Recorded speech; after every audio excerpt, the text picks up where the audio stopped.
Hello everyone, welcome back to movie munchings. Worst movie of the ఇయర్గా nominate అయిన చారీ 111. బ్లెస్సింగ్సే లేకపోతే నేనింత వాడినయ్యేవాడిని కాదు. ఒక్కొక్క సీన్ ఒక్కొక్క డైమండ్లా ఉందని చెప్తుంటే నా కళ్ళంటే నీళ్ళు వస్తున్నాయి. ఈ మూవీ రివ్యూ ఒక్క ముక్కలో ఇవ్వాలి అంటే ఏం లేదు, డొల్లా. ఈ మూవీ కోసం చెప్పడానికి ఏం లేదు.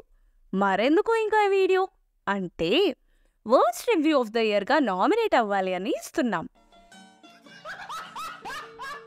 వీడియో మొత్తం చూసి నచ్చితే లైక్ కొట్టండి, నచ్చకపోతే కూడా లైకే కొట్టండి, సబ్స్క్రైబ్ కూడా కొట్టండి, షేర్ కూడా కొట్టండి.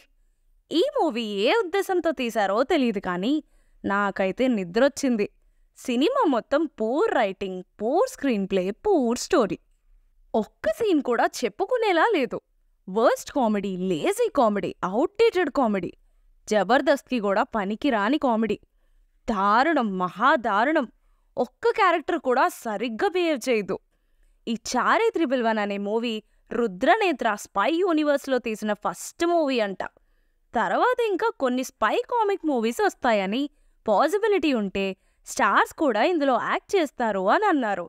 రుద్రనేత్ర అని చిరంజీవి గారి మూవీ నేమ్ పెట్టి ఫస్ట్ సినిమాకే చెడదొబ్బారు కదరా.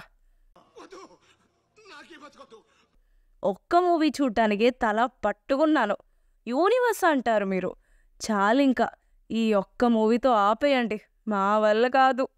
రుద్రనేత్ర అనే స్పై ఏజెంట్ ఆఫీస్లో హెడ్కి ఒక మిషన్ సాల్వ్ చేయమని సీఎం ఆర్డర్స్ వస్తాయి.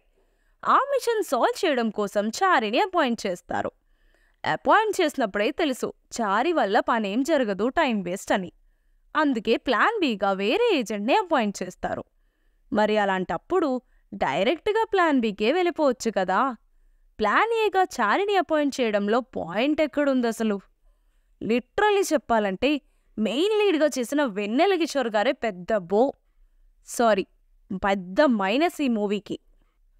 2 hours 10 minutes మూవీలో ఒక్క సీన్లో కూడా మిషన్ని సీరియస్గా తీసుకోదు ఆ క్యారెక్టర్. అసలు ఆ క్యారెక్టర్ చేసింది ఏమీ లేదు ఈ మూవీ కోసం. ఆఖరికి కామెడీ కూడా. సబ్జెక్ట్ని ఎంచుకోవడమే కామెడీ వేలో చూపిద్దామని అనుకున్నారు, కానీ అది సరిగ్గా ఎగ్జిక్యూట్ చేయలేదు. వెన్నెల కిషోర్ గారు ఎంత కమేడియన్ అయితే మాత్రం ఆయనతో అంత చిల్లర కామెడీ చేయిస్తారా? ఇంకా ఏ కాలంలో ఉన్నారసలు? ఈ మూవీకి ఒక పెద్ద దన్నంరా బాబు. బుర్ర పగిలిపోయేలా ఉంది. నేను వెళ్ళొస్తా. ఈ మూవీ నుండి బయటికి రావాలంటే స్లీపింగ్ పిల్స్ మింగేయాల్సిందే. రివ్యూ నచ్చితే లైక్ కొట్టి మీ ఫ్రెండ్స్కి షేర్ చేయండి. మన ఛానల్ని సబ్స్క్రైబ్ చేసుకొని బెల్ని ఆన్లో పెట్టుకోండి. ఇంకో వీడియోలో కలుద్దాం.